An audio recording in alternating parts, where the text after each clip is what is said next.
I'm Vinnie Politan. The subject of my investigation is a woman named Lori Vallow. It's a case unlike any I've ever covered in my career.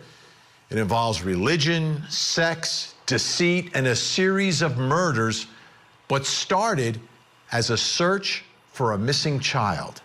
Here's the story.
Vallow.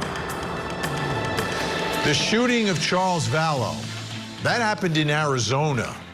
Everything else happened in Idaho.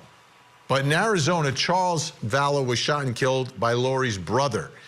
Now, there were people there in the home. It wasn't just the two of them that day. So there were witnesses, and the witnesses include Lori Vallow. She was just Lori Vallow back then because she was married to Charles, even though they were estranged to a certain extent. And her daughter, Tylee, was there as well. So what I want you to do is take a listen to what Lori and Tylee, her teenage daughter, told police about what happened inside the home that morning. Yeah, and then I was kind of turned around, and we were all right there in that room except for the kids had been outside by that time, and I heard the gunshot. And so you heard the shot? Did you actually see the shot, or did you just hear it? I had gone around to the kitchen to get away from him, and so back around. So I don't know if he went in the house. I didn't, so I'm like a little bit of a disadvantage. Yeah, so I didn't see the shot. I heard it, and then I came back around and I saw that he was on the ground. Okay. And I was freaking out. Yeah. And so I was just freaking out, and it just went into mama. I'm like, I've got to go to get JJ to school. I've got to get to the kids. And so I fell to the ground, and then my uncle kind of like, I saw him take a step back, so my uncle, I think, grabbed him and kind of took him back so he couldn't like do anything. You saw your stepdad like take a step back? Take a step back, because he was really close to begin with, and then and so my mom said to go with JJ, and so I ran out the door, and then I kind of just stood there with my little brother. He was in the front seat of the car, and so I just kind of opened the door and just stood there, and like he was trying to get out, and I was like, no, we have to stay. Eventually my mom came out, and then we left from there. Okay. Yeah. Do you know what happened inside of the house? Has your mom kind of explained it all to you? I just kind of asked her, like, because I heard a noise, which I know what it was now, but it sounded like, because I knew that the base of I was in there, it sounded like someone like took it and hit it really hard against the floor. And then we went to Burger King because my little brother wanted breakfast, which was chicken fries for some reason. The timing of this morning is something to me that hasn't really been made clear yet, at least in my mind, the way everything's been described. And she's talking about going to Burger King and everything else.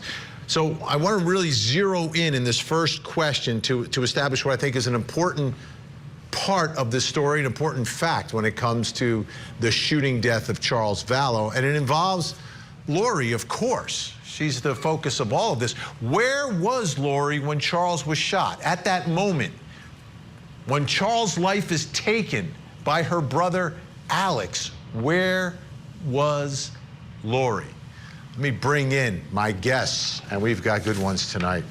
Joining us, the news director of EastIdahoNews.com and the man who tracked Chad and Lori down in Hawaii and really started making this a national story. Nate Eaton is with us. Also joining us, retired police commander, host of the Profiling Evil podcast, Mike King.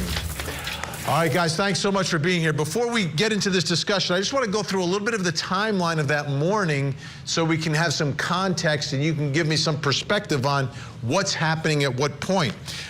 We have this video from 7:54 a.m. from the drive-thru. It's Lori going to Burger King. That always, okay, someone's been shot and killed, we're going to Burger King. Is this before, during, after all this is happening? So now let's look at a little timeline based upon video and cell phone data from investigators. 7:54, Lori's at that drive-thru. 8:15, Lori stops at Walgreens. 8:30, Lori drops little JJ off at school. And then at 8:36 a.m., there's a 911 call? What? Okay, Nate, I'm going to start with you. You know more than anybody about this story in this case. Where was Lori at the time of the shooting if the 911 calls at 8:36 and she's in the car with the kids? No, at the time of the shooting, Vinny, she was at the house. And remember, Charles showed up to pick JJ up to take him to school. And Lori had told her, she was worried that there was talk in her family that there was going to be some intervention because they were concerned for her mental health. They were worried that things were not going well. So she had made arrangements with Alex, her brother, to have him spend the night there at the house the night before the shooting. So Alex was there with a loaded gun when Charles shows up to take JJ to school. She says, and all we have, the words that we have are Lori and Tylee. That's it. JJ's not here anymore, Alex isn't here anymore, and Charles is dead. She says that Charles came in the house, picked JJ up, went outside, and according to Lori, she picked up Charles's phone. He realized his phone was inside the house. He came back into the home, went to get his phone. They got into an argument. All according to Lori, Alex came out and shot him in self-defense. So she was right there at the house when her husband was shot. Okay, Mike. Looking at, and then the 911 calls 8:36. 8:36. She's at Burger King at the drive-thru at 7:54 a.m. after being in a house where her estranged husband is shot by her brother. Does any of this make sense to you? Yeah, it makes absolutely no sense, Vinny. And I guess that's what I think is probably the most telling testimony in this entire thing, and that is that this shooting had to have happened before she leaves. And I think when we see Charles's cell phone data, we're going to be able to really put this into play. And I hope that comes out in the trial. We're going to see what time he shows up to take JJ. We're going to see what time that phone leaves the residence and heads to Burger King, when it departs, and when we know when it shows up at that 8:54 mark or that 7:54 mark. But then there's 30 minutes that pass, the Walgreens stop in between.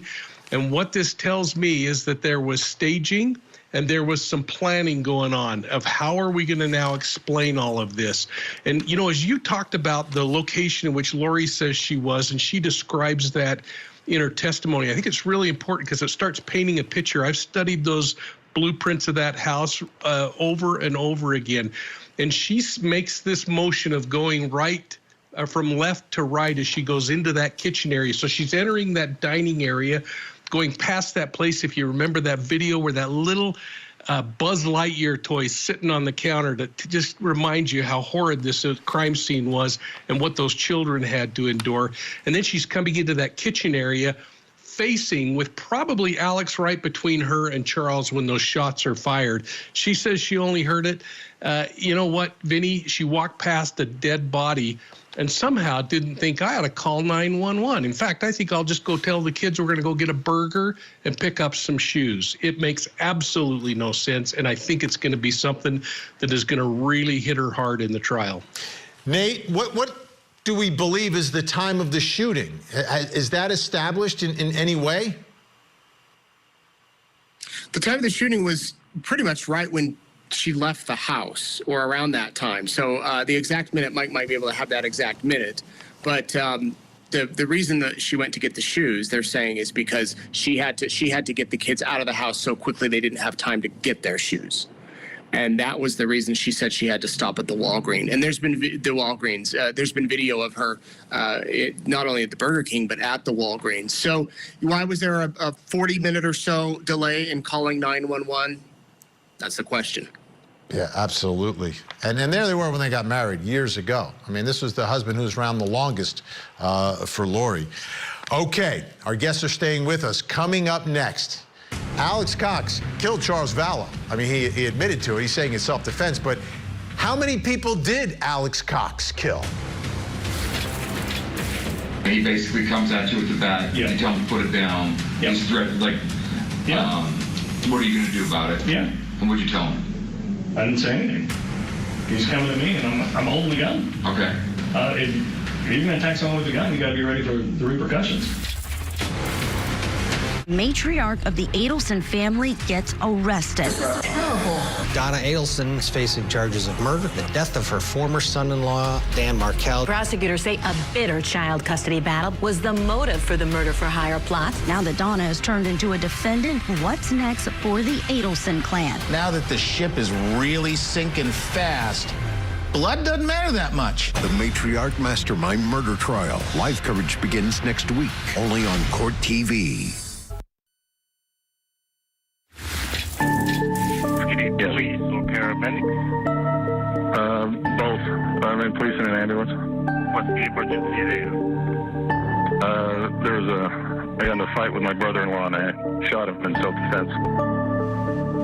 That's the 911 call from Alex Cox admitting that he shot and killed Charles Vallow. It's right there on the 911 call, right from the beginning. There's no guess about who was responsible here. But what's so bizarre and different about this story in this case are all the people who died prematurely who are somehow connected to Alex's sister, Lori Vallow. Take a look. You've got all the way to the left, that's husband number 3, Joseph Ryan, who died at a relatively young age and apparently was home alone when that happened. You've got Charles Vallow, her 4th husband, shot and killed by her brother. Then you've got her children, Tylee Ryan and J.J. Vallow, who were buried in Chad Daybell's backyard. That's her husband's backyard. Then you've got Tammy Daybell, who died just 17 days before Lori married her husband. And then you've got Alex Cox, who when Tammy Daybell, there's an announcement, her body's going to be exhumed, he dies by himself in the bathroom. All these people dying around Lori. But let's talk about Alex, because we know for sure that he killed Charles Vallow. But that brings me to my next question. All these dead bodies, Alex Cox. How many people did Alex Cox kill here? How many of these deaths were from his actual hands or actions? Still with us, Nate Eaton and Mike King. Nate, I want to take a listen to David Warwick here. This is Melanie Gibbs' husband. Friends of Lori Daybell spent time at their house the weekend. I believe that JJ went missing or was no longer heard from. Take a listen to what he had to testify to. I just went to say goodbye to Lori and JJ. And Lori was in the kitchen and she was a little dramatic. She explained that he climbed up on the cabinets in the fridge and got on top of the upper cabinets. And she had a picture of Christ on the upper cabinet, and he said that he went up there and pushed that down. And I just said, well, we're leaving. I'd like to say goodbye to JJ. And she said, oh, he was out of control. And I had to have Alex come and get him. Okay, ominous to me that Uncle Alex comes and gets JJ. Nobody ever sees him again.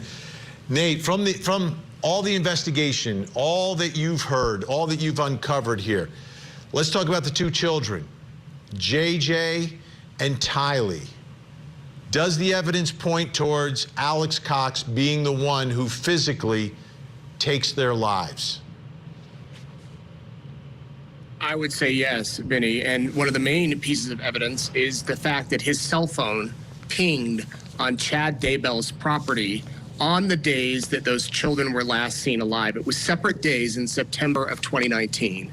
And the one cell phone ping was near the tree, underneath the tree, the little pond there where JJ was found buried.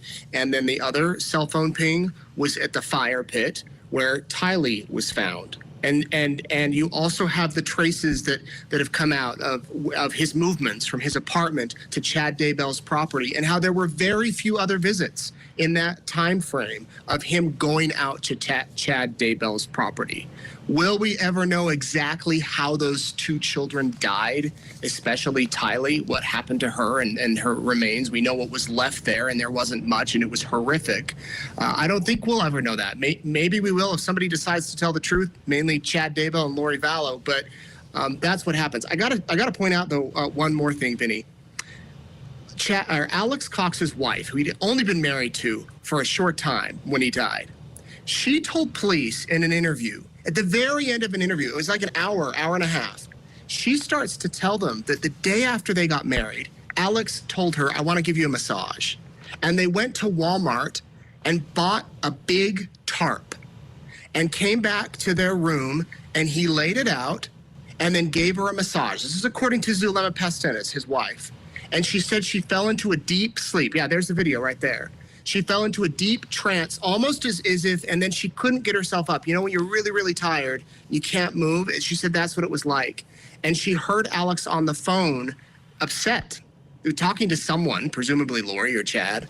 And the rest of the night, Alex was distant with her. He was on his phone. He wouldn't engage. They wouldn't watch a movie, anything like that. I've always wondered, did he try to possibly kill her that night? And it didn't work. Wow. She seems to think that she could have been another person to add to those line of photos that you just showed. Unreal. Mike King, I want you to take a listen here to FBI investigator Ricky Wright talking about more of Alex Cox's cell phone data. This related more to Tammy Daybell.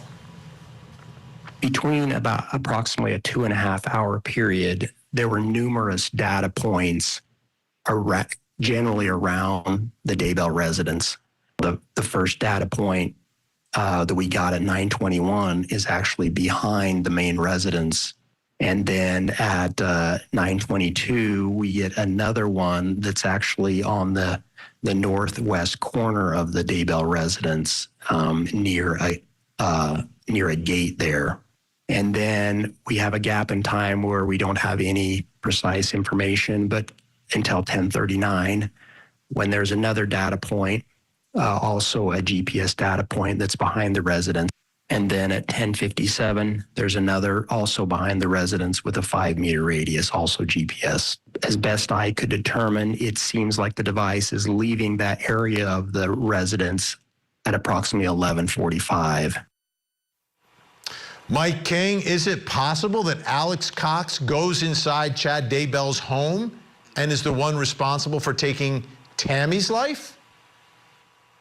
Well, I think it's absolutely possible, Vinny, and I guess that's the real challenge in this case is trying to understand. But one thing we know, and Nate did such a great job of bringing this out, is that we know that his phone pinged exactly where JJ was found. We know his phone pinged exactly where Tylee was found. Then we also know that his phone pinged behind the house and at the house at the time of Tammy's death, which really makes you say, hey, wait a minute, this is a lot of coincidence. But most importantly to me, because you hear me defending cell phone analytics all the time and saying how questionable it can be in some of these rural areas, it tells us that at that location, they were able to get really good cell phone location, either the GPS device off of the actual phone itself or through triangulation. And it makes me wonder if maybe he didn't have access to their Wi-Fi port or something at the house that helped tie that in and bring it a little tighter. To answer your question, Vinny, with a big, long explanation is absolutely, I think, is possible, if not probable. Nate, how about Joseph Ryan and his death? We know Alex at one point assaulted him with a stun gun. We know there was a custody battle going on. What is the bottom line with the death of Joseph Ryan? Well, he died, and the original cause was a heart issue. He had heart issues, and he was quickly cremated. And this happened back in 2018, before this story, really hit. Did Alex have something to do with that? We may never know. That's another unanswered question with this. I know that when Charles Vallow was killed and then all of these things started to happen, that all eyes turned to Joseph Ryan. I believe that Lori did end up with a life insurance money around $60,000 from his death. Was there a motive there? You could argue that she didn't know Chad Daybell at the time, so maybe there wasn't, but that's a great question, Vinnie. Absolutely. And how about the death of Alex Cox, Mike King? We have about 25 seconds here or so. His death, coincidental, but ruled, again, natural causes. In that conversation that Zulema had with police, she also indicated that he indicated to her, I wonder if I'm going to be the fall guy, Vinny. And that tells me that he was worried about what was going on. And you go back to Joe Ryan, he was laying in wait there for Joe Ryan when he was on a scheduled custody visit. There are too many things that point that all of these people were coming together in space and time, and it had to have been for a reason. All right, thanks so much for all the issue. Nate, Eaton, and Mike King, appreciate it. All right, folks, I'm Vinnie Politan. We'll keep digging for answers as the investigation continues.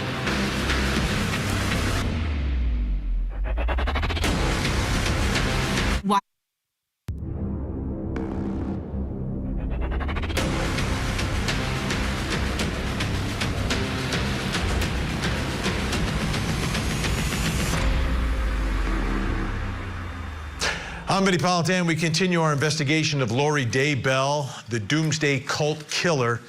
This case is beyond tragic, and while there's already been 2 trials and 2 verdicts, there are still many important unanswered questions and a looming 3rd trial. Here's the story.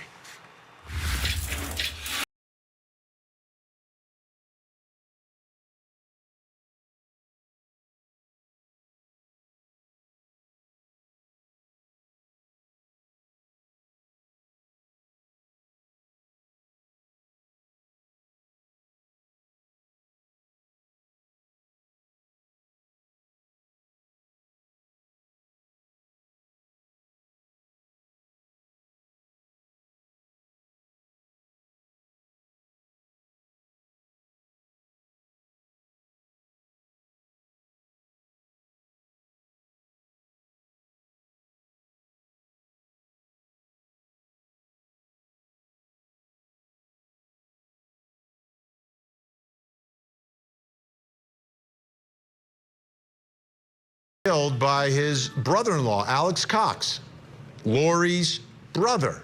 That's where it happened. I want you to take a look at this video because eventually police were called, 911. They responded. They had body cameras at the scene. Take a look. Chandler Police Department, anybody inside, make yourself known.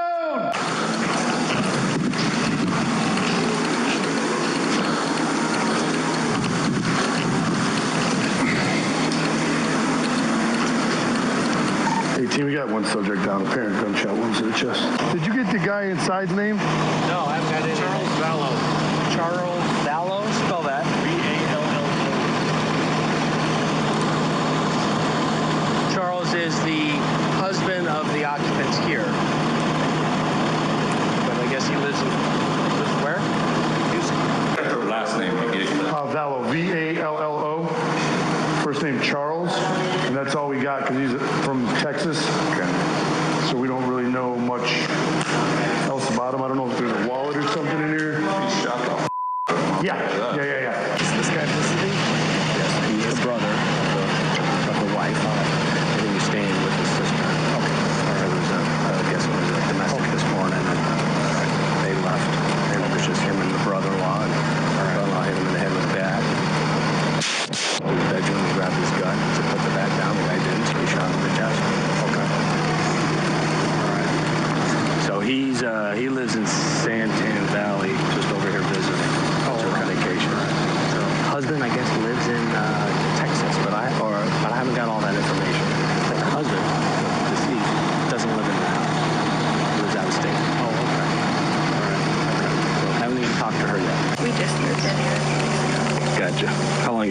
here?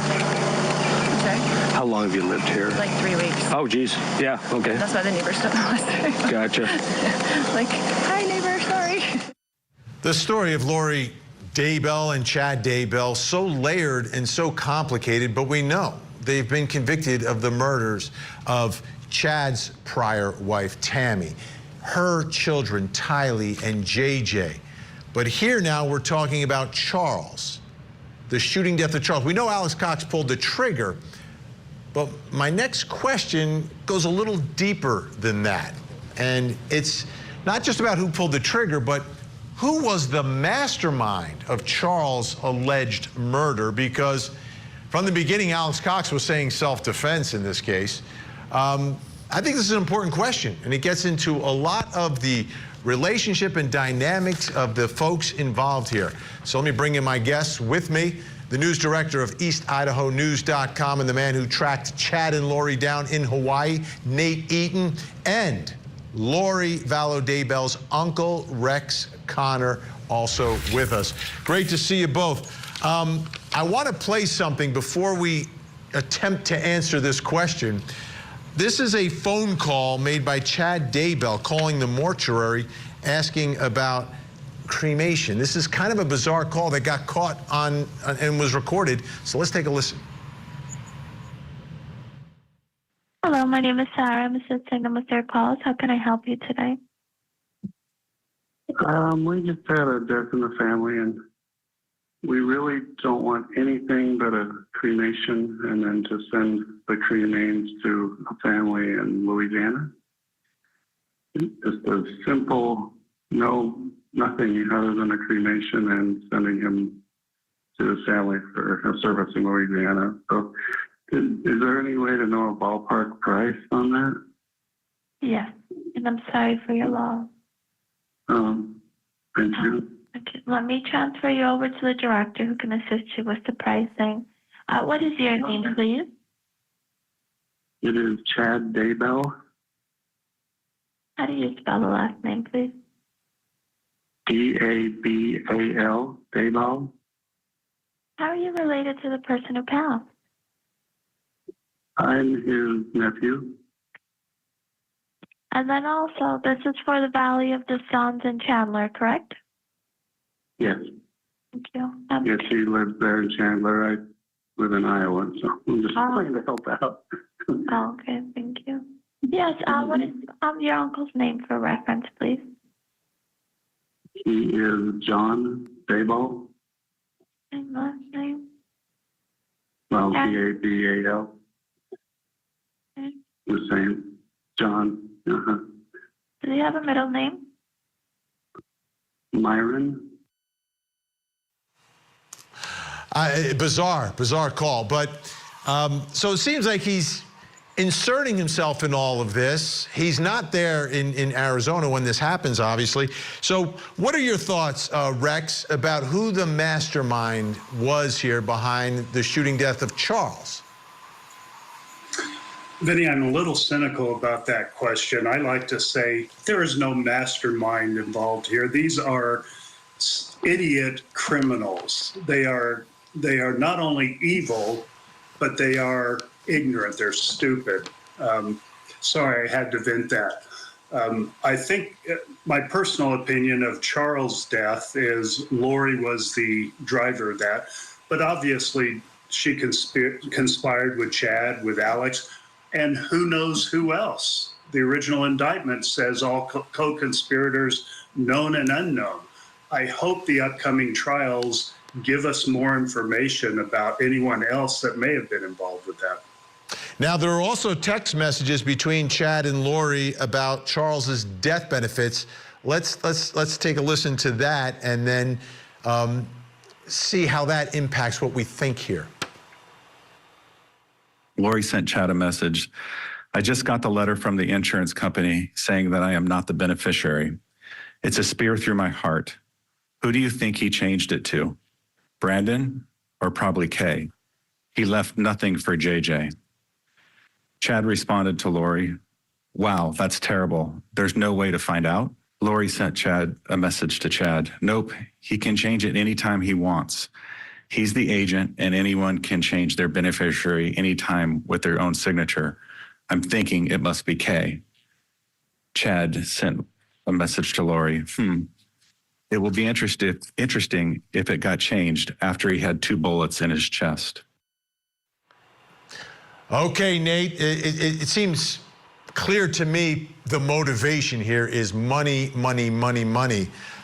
Didn't get the money like they did from Tammy's death, but what are your thoughts here about the shooting death of Charles and who is kind of leading the charge in this plot? Well, it's interesting to me that Lori would go to Chad for spiritual guidance, and it was Chad who told her that Charles had become possessed of this evil spirit named Ned Schneider, and that they would try to, quote unquote, pray the spirit out of him. And then when it didn't work, Chad continually was telling Lori what needed to happen next. Now, their good friend Melanie Gibb told me 4 years ago that the first time Chad told Lori that Charles was possessed, that Lori had kind of a problem with it. It didn't last long. She obviously got over it and was able to accept it, but she said that she was uncomfortable with what Chad was saying, the fact that her husband was possessed. Of course, money was the motive here. Sex was the motive so that they could be together. And when they found out that $1 million that Kay left behind was not for Lori, those text messages show that they were obviously very upset. And how about Alex's role in all of this? Nate, how do you see that in terms of, you've got Chad and Lori having these conversations, but Alex is the one who's squeezing the trigger here? Alex would do anything for his sister. That has come out time and time again. He was the avenging angel. He felt, and they kind of groomed him, I guess you could say, to know that whatever he was doing was sent from God. And that is what his purpose was. So he could have done all the dirty work here. And there's recordings of them giving him a blessing, saying that he will do whatever he needs to protect his sister and for Chad. He quit his job and moved to Idaho and bought dozens of guns, over 40 guns, took out loans, money so that their trips could be funded. So he was right there in the midst of the madness. And Rex, this is your nephew and niece, Alex and Lori. What are your thoughts about their relationship, the nature of their relationship, and how it impacted what happened here to Charles? Well, the nature of that relationship changed when Alex, I'll call it, converted to their bizarre religion that they were making up as they went. And it was a conversion at a certain time. It was certain podcasts he listened to. He told the story to Adam, who is my co-host on our podcast. And he converted. And once he converted, he was all in, 100%. Before that, he never had as close a relationship with Lori as, say, Adam did. Before all of this strange, bizarre religious rabbit hole came into play. And so, but once he was in, just like Nate said, he would do anything. He was in 100%. And it was a short time, that conversion was in a very definite time frame, where 1 week he was laughing at them talking about zombies, and the next week he was a complete believer. Nate, the other part of this, if he doesn't get shot and killed Charles and Lori just goes through with a divorce, she ends up with a lot more money. Right, but how much time is that, Vinny? She has to go through court. She has to, that takes time, whereas a gunshot, and let me remind you, it wasn't one gunshot. Investigators said once Charles was on the ground, he was shot again lying on the ground. They found a bullet in the wooden floor. So it wasn't just one gunshot, but that quickly does it. They thought the problems were solved there that day, at least it appears that way. It makes me wonder if Alex had not died that December day, and it seemed like he was starting to realize he may have been a pawn in this game, as he told his wife the day before, that I think that I might be their fall guy. What if he had not died? What would he have eventually been able to, tell the police everything? Would he have changed, his heart? It just makes you wonder where things would have ended up and how much he knew. He knew so much. And then he died. And he died. We'll probably the one never who know. knew everything died. I'm still so suspicious of that death as well. Guests are staying with us. Still to come. When did Lori become dangerous? Yesterday was a threat to kill me. Okay. What did she say yesterday? She said, "You're not Charles. I don't know who you are, what you did with Charles, but I can murder you now with my powers." One of the most successful true crime TV shows ever. This is crazy. Now has a new home on America's original true crime obsession, 48 Hours on Court TV. Coming up next on Court TV. I did not want him dead. A renowned snake breeder is shot and killed at his breeding facility. If the devil was a person, I believe that was her. Victim to Verdict with Ted Rollins. All new Sunday night, 8/7 Central. Only on Court TV. Long story. She's had kind of a break from reality. She thinks you're LDS? Yes. She thinks she's married to Moroni in the past. This is her You think she's what? was married to Moroni, top of the temple. Charles Vallow knows there's something wrong with his wife, Lori. He knows that something has happened to her. Something has changed dramatically. There you heard him talking about a break from reality, that she's got some sort of a mental breakdown or problem going on here in what she's saying and the way she's acting. I want you to take a look at more of this body cam video because he's calling police from time to time because of things that are happening. But listen closely to his words here. She's lost her mind. I don't know how else to say it. We're LDS. She thinks she's a resurrected being and a god, and member of the 144,000. Jesus is coming next year. And two others. She threatened me, murder me, kill me. She threatened to murder you? Yes. And she said, How did she do that? My bishop right there is in the car. He was on the phone with me today when she said, "I will have you destroyed." That's what she said there. Okay, that's not a threat to kill you. Yesterday was a threat to kill me. Today, Okay. of course, What did she say yesterday? She said, "You're not Charles. I don't know who you are, what you did with Charles, but I can murder you now with my powers." Wow. Charles, I think, knows this is getting pretty serious. So here's my next question, and it's about his wife, Lori, the focus of all of this. When did Lori become dangerous? Dangerous to people around her. Charles, her children. When did she become dangerous? Still with us, Nate Eaton and Lori's uncle, Rex Connor. All right, Rex, I'll start with you from your perspective. When was it that Lori became dangerous? My opinion is she became dangerous when when Joseph Ryan took his last breath. And we've heard some people think that she was even there at that time.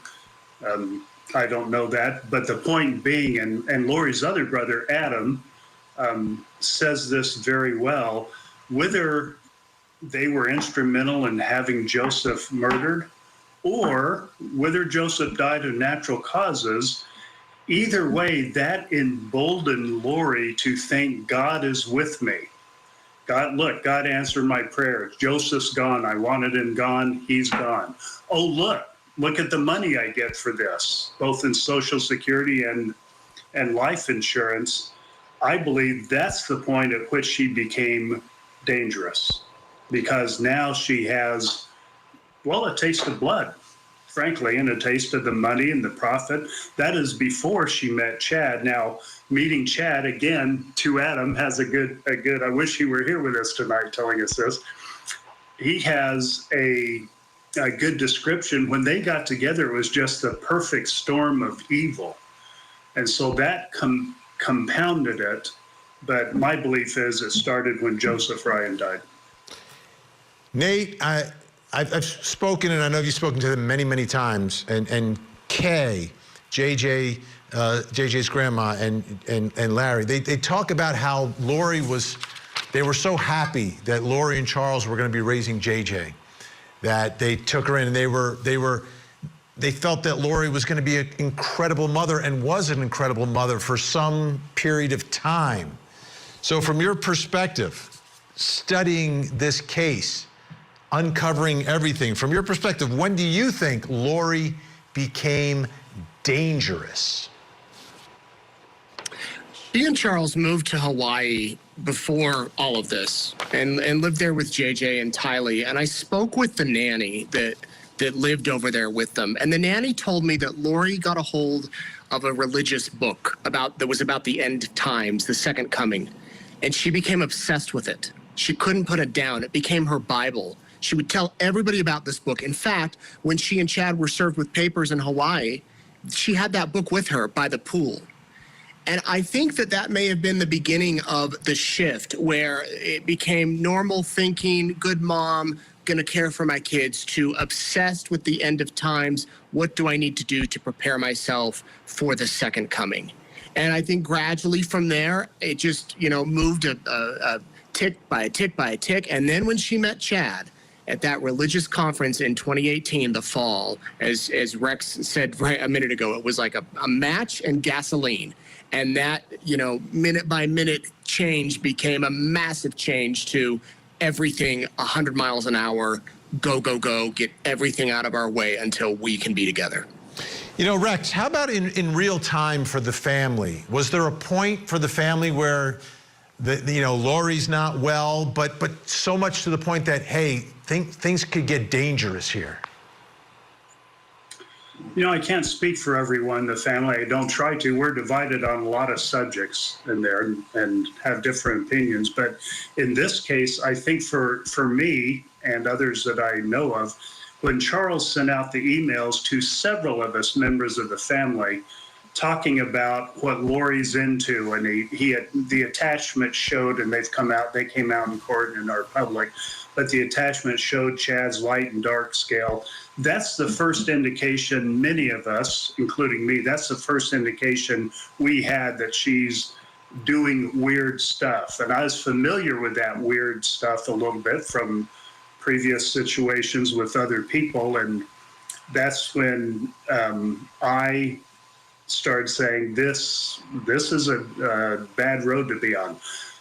I don't believe any family members at the time, although again, I can't see in people's minds or heart, but I don't believe any of us felt like murder was an option or people were about to start dying or, that they were dangerous to the children or the people around them. But that's the time where most of us found out, oh, she's going to a place that she shouldn't be going. I want to thank both of you. You have incredible insight into all of this and have really helped us understand this. Nate Eaton, EastIdahoNews.com. Rex Connor, Silver Linings is the podcast you do with Lori's brother Adam. Thank you both so much. We really appreciate it. JJ and Tylee were just children who trusted and relied upon their mother, but that trust was broken. Lori put her own life and her own needs above her children. So the real tragedy is that if Lori just wanted to be alone with her prophet, her lover, Chad, all she had to do was pick up the phone, and JJ's grandparents would have welcomed them both with open arms and a whole lot of love. I think Charles would have as well. I'm Vinnie Politan. We'll keep digging for answers as the investigation continues.